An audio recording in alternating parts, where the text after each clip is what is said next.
This channel does not promote any violent, harmful, or illegal activities. All content provided by this channel is meant for an educational purpose only. মুর্শিদাবাদের সীমান্তবর্তী হিন্দুদের সুরক্ষায় অস্ত্র রাখার অনুমতি দেওয়া হোক। কে বলেন এই কথা? বিস্ফোরক দাবি শুভেন্দু অধিকারীর।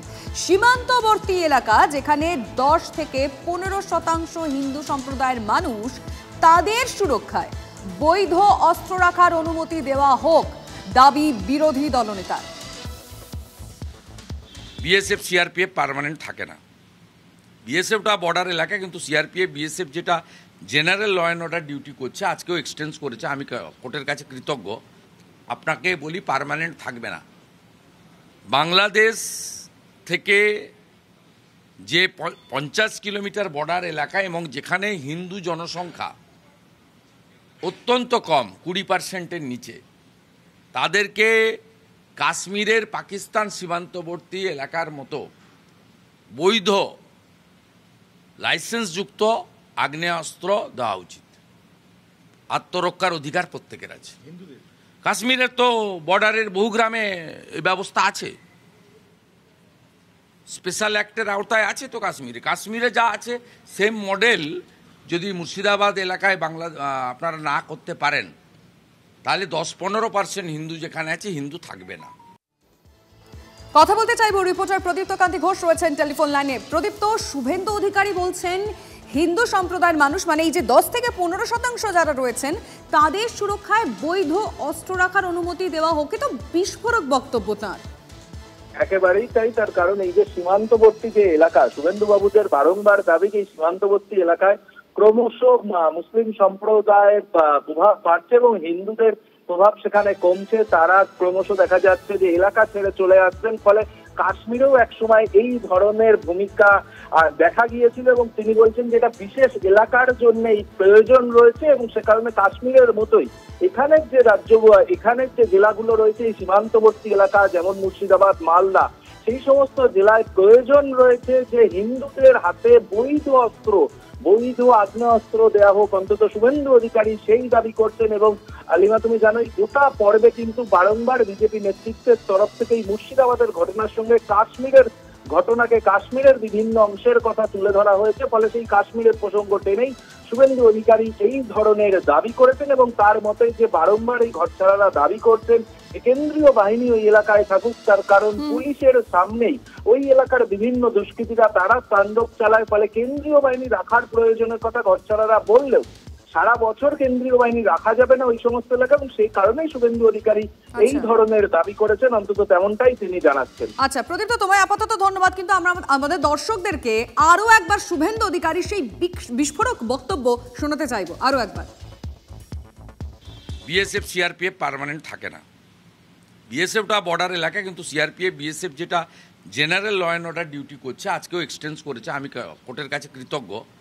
আপনাকে বলি, পার্মানেন্ট থাকবে না। বাংলাদেশ থেকে যে 50 কিলোমিটার বর্ডার এলাকা এবং যেখানে হিন্দু জনসংখ্যা অত্যন্ত কম, 20%-এর নিচে, তাদেরকে কাশ্মীরের পাকিস্তান সীমান্তবর্তী এলাকার মতো বৈধ লাইসেন্সযুক্ত আগ্নেয়াস্ত্র দেওয়া উচিত। আত্মরক্ষার অধিকার প্রত্যেকের আছে। কাশ্মীরের তো বর্ডারের বহু গ্রামে এই ব্যবস্থা আছে,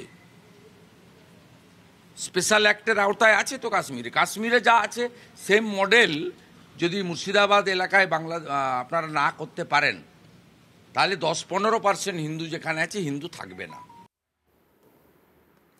মুর্শিদাবাদে কেন্দ্রীয় বাহিনী মোতায়েন বহাল রাখলো হাইকোর্ট। আপত্তি করেনি রাজ্য সরকার। ঘর ছাড়াদের দ্রুত ফেরানোর ব্যবস্থা করতে হবে রাজ্যকে, নির্দেশ আদালতের। শর্ত সাপেক্ষে হিংসা কবলিত এলাকায় গিয়ে ত্রাণ বিলি করার অনুমতিও দিয়েছে হাইকোর্ট। বৃহস্পতিবার এমনই নির্দেশ দিল কলকাতা হাইকোর্ট। রাজ্যের তরফেও কোনো আপত্তি জানানো হয়নি। মুর্শিদাবাদের হিংসা নিয়ে এনআইএ তদন্তের দাবি উঠেছিল। তা নিয়ে কেন্দ্রের বক্তব্য জানতে চেয়েছে বিচারপতি সৌমেন সেন ও বিচারপতি রাজা বসু চৌধুরীর ডিভিশন বেঞ্চ।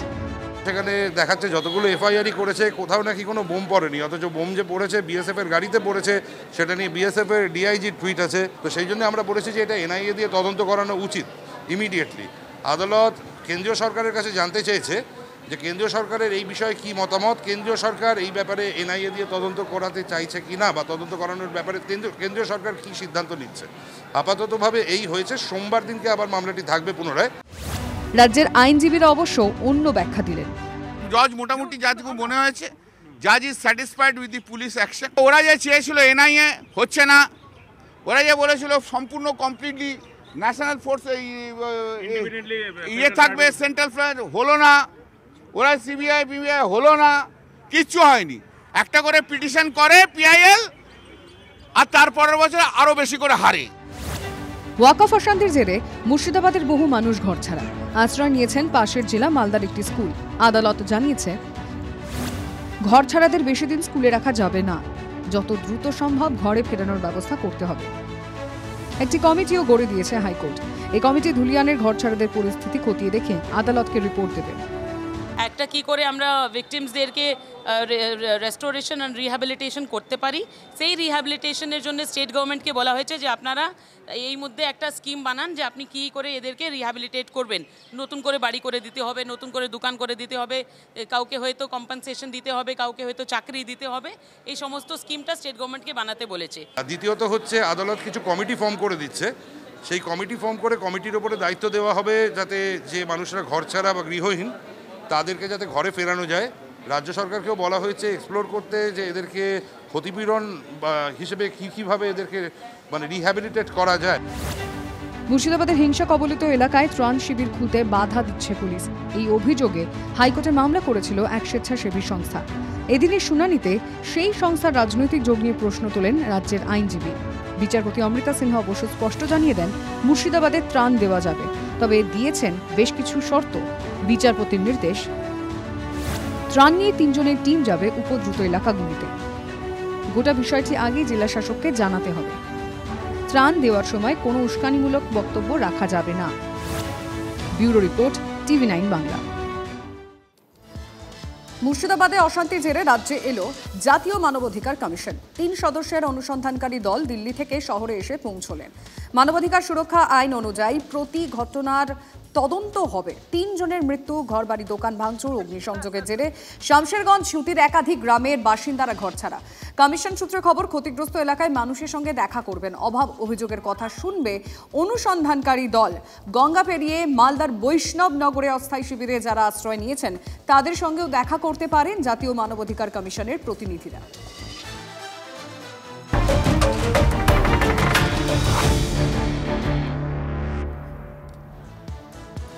আর এই মুহূর্তে দাঁড়িয়ে বড় খবরে নজর রাখছি। দ্বিতীয় হুগলি সেতুতে চলন্ত বাসে হঠাৎই আগুন। TV9 বাংলায় এক্সক্লুসিভ সেই ছবি দেখছেন আপনারা।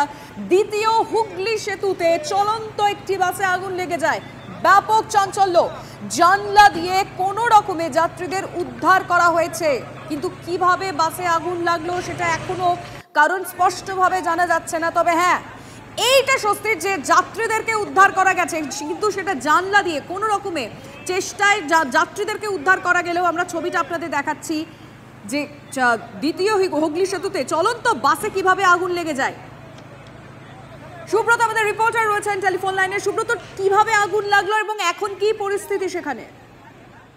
প্রায় আধ ঘন্টার উপর সময় ব্যতীত হয়ে গেছে। দ্বিতীয় হুগলি সেতুতে এই যাত্রীগামী বাস, যে বাস কলকাতার দিক থেকে হাওড়ার দিকে যাচ্ছিল, সেই বাসের প্রথমে টায়ারে আগুন জ্বলতে দেখা যায় এবং তারপরেই মানুষজন আতঙ্কিত হয়ে পড়ে এবং পরবর্তীকালে আগুনের মাত্রা যখন বাড়ে তখন এই যে যাত্রীরা যারা ছিল তারা আতঙ্কিত হয়ে পড়ে। প্রাণ বাঁচাতে তারা জানলা দিয়ে তারা বাস থেকে নামার চেষ্টা করে এবং সাধারণ মানুষ তাদেরকে সাহায্য করে। ঘটনাস্থলে দমকলের 2টি ইঞ্জিন এসছে, আগুন নেভানোর কাজ চলছে এই মুহূর্তে। আর এই অগ্নিকাণ্ডের ঘটনায় এখনো পর্যন্ত দ্বিতীয় হুগলি সেতুতে লম্বা যানজটের সৃষ্টি হয়েছে।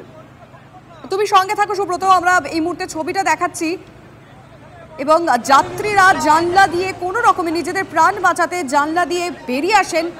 কিন্তু আর একবার সুব্রত, একটা বিষয় জানতে চাইবো, যে কজন যাত্রী ছিলেন কেউ আহত হননি তো? এখনো পর্যন্ত যা রাস্তার পরিস্থিতি, এখনো পর্যন্ত যেটা জানা যাচ্ছে যে এখনো পর্যন্ত কেউ আহত হয়নি। তবে দমকল কর্মীরা তৎপরতার সঙ্গে সঠিক সময় পৌঁছে আগুনকে আনার চেষ্টা করছে। এই মুহূর্তে যানজট প্রচন্ড পরিমাণে রয়েছে এবং কি থেকে আগুন লেগেছে তা কিন্তু এখন খতিয়ে দেখছে। তুমি নজর রাখো পরিস্থিতির দিকে। চন্দননগরে সুপ্রিম কাপ অনূর্ধ্ব 13 ট্যালেন্ট হান্ট প্রতিযোগিতায় চ্যাম্পিয়ন হলো ইয়েলো লায়ন্স। অরেঞ্জ ফিশকে 10 উইকেটে হারিয়ে বাজিমাত। পুরস্কার বিতরণী অনুষ্ঠানে উপস্থিত ছিলেন প্রাক্তন ভারত অধিনায়ক সৌরভ গঙ্গোপাধ্যায়, ছিলেন সিএবি সভাপতি স্নেহাশিস গঙ্গোপাধ্যায়, চন্দননগরের mayor Ram Chakraborty, supreme knowledge ফাউন্ডেশনের কর্ণধার বিজয় গুহ মল্লিক সহ বিশিষ্টরা। পড়ুয়াদের মধ্যে প্রতিযোগিতামূলক মানসিকতা তৈরি ও নতুন প্রতিভা তুলে আনতেই এমন টুর্নামেন্টের উদ্যোগ বলে জানিয়েছেন সুপ্রিম নলেজ ফাউন্ডেশনের ভাইস প্রেসিডেন্ট সৌম্য গুহ মল্লিক।